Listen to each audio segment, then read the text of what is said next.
Black soil. अब देखोगे black soil का तीन पार्ट्स में क्लासिफिकेशन किया गया है। पहली चीज सुन लीजिए, काली मिट्टी का निर्माण मध्य प्रदेश में डेक्कन ट्रैप में है। अब ये जो मालवा का पठार है, ये पूरा हिस्सा आप देख रहे हैं मालवा का पठार, ठीक। मालवा का पठार में काली मिट्टी पाई जाती है और ब्लैक सॉइल को यहां पर तीन पार्ट्स में क्लासिफाई किया गया है। एक है साधारण काली मिट्टी, 36% हिस्से पर पाई जाती है। उसके बाद गहरी काली मिट्टी, यानी मालवा के पठार का जो बीच वाला हिस्सा है वहां पर गहरी काली मिट्टी मिल रही है।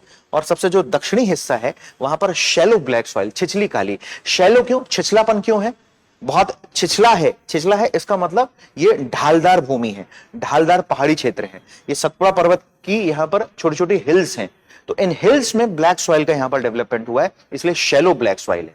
तो यहां पर यूजुअली आप देखोगे तो कॉफी, जैसे बैतूल डिस्ट्रिक्ट में कॉफी का कल्टीवेशन होता है। एक जगह है बैतूल जिले में कोकरू हिल्स, सतपुड़ा पर ही है, इसी कोकरू हिल्स पर कॉफी का उत्पादन होता है। आपको ये बात पता होनी चाहिए दोस्तों, कॉफी का उत्पादन वहां पर होता है जहां भूमि ढालदार होती है। समुद्र तल से तकरीबन 600-700 मीटर की ऊंचाई वाले क्षेत्र में कॉफी का उत्पादन ज्यादा बेहतर ढंग से हो सकता है, ठीक है। तो ये छिछली काली मृदा का यहां पर विकास हुआ। छिछली काली मृदा लगभग 7.1% हिस्से में है, 36% ये है, और लगभग 5 to 7% हिस्से में आपको ये वाली गहरी काली मिट्टी मिल रही है, ठीक है। अब इस मिट्टी में निर्माण कैसे हुआ है, बेसोल्टिक लावा के अनाच्छादन से।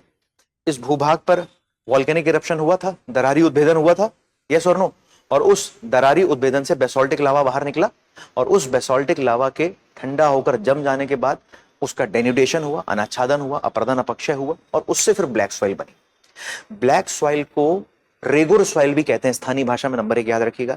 इंटरनेशनल लेवल पर ब्लैक सॉइल को चेरनोजम सॉइल भी कहते हैं, दूसरी बात। तीसरी बात, ब्लैक सॉइल एक ऐसी सॉइल है जिसकी वाटर रिटेंशन कैपेसिटी बहुत ज्यादा है, यानी जल को अवशोषित करने की क्षमता या जल धारण करने की क्षमता इसकी बहुत अधिक है, ठीक है।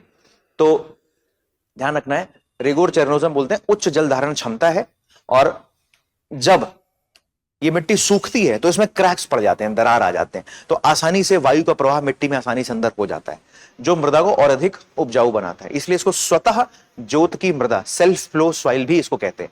ब्लैक सॉइल में सोयाबीन, चना, मिर्च, कपास, तिल, मूंगफली, मक्का, इन सब का आराम से उत्पादन होता है, और इसको बोलते हैं काली कपासी मृदा। मध्य प्रदेश में उज्जैन में सोयाबीन सबसे ज्यादा हो रहा है, ठीक है। खरगोन में कपास सबसे ज्यादा हो रहा है, और उज्जैन और खरगोन दोनों काली मिट्टी के क्षेत्र हैं। गेहूं का भी अच्छा उत्पादन इस मिट्टी में होता है।